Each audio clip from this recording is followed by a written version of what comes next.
En fait, nous, au département, depuis 5 ans, nous faisons un grand 20 décembre sur le site du musée historique de Villèle.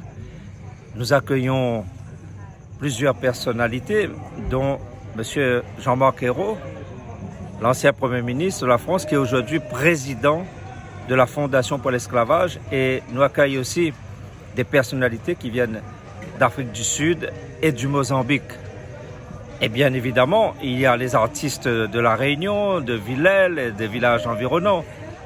Et tout ça pour dire qu'en fait, nous voulons donner au Grand 20 décembre une dimension forte pour dire combien nous sommes attachés aux valeurs de liberté et combien nos ancêtres qui ont subi l'esclavage, cette abomination, eh bien, nous devons avoir une pensée très forte pour eux à travers cette commémoration.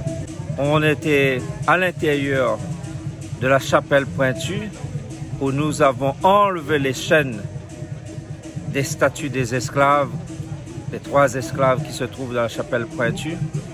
Ensuite, on a bien sûr cheminé vers le camp marron, un petit village ancien avec des cases en paille. Et là, le feu était allumé, les flammes étaient brillées. Et nous l'avons vu donc des artistes chanter, danser, pratiquer le moringue, réciter aussi de belles poésies qui parlent de l'esclavage. Et jusqu'à aujourd'hui, quand on fertilise les fleurs de vanille, eh bien ça c'est Edmond Albus qui apprend à nous ça. C'est pour ça que cette année, nous l'avons voulu mettre en avant Edmond Albus avec une exposition sur sa vie, son parcours, ses difficultés.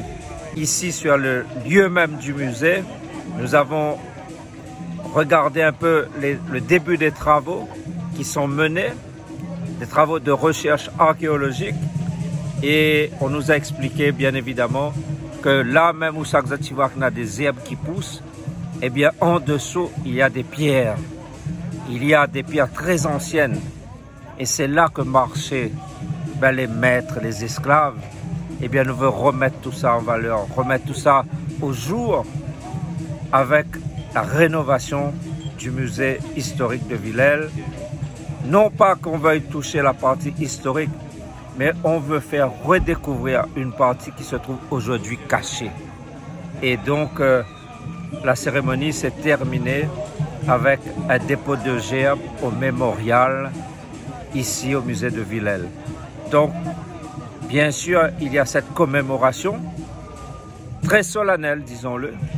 Et puis, il y a aussi la partie festive, parce que ce soir 19 là, eh bien, nous en avons des concerts un peu partout.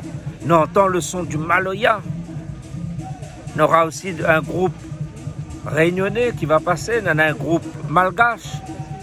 Eh bien, c'est tout cela. C'est la commémoration de façon solennelle, mais en même temps dans la joie de cette abolition de l'esclavage.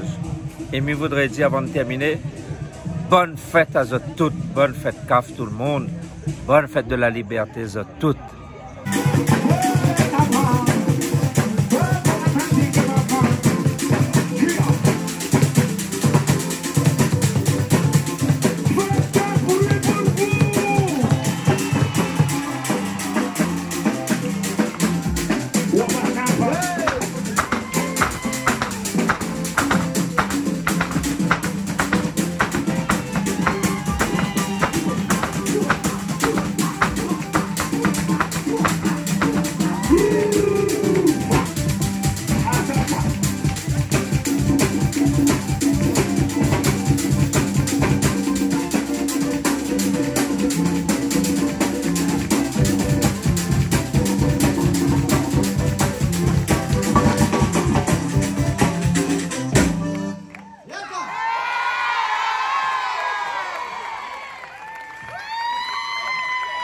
Merci beaucoup.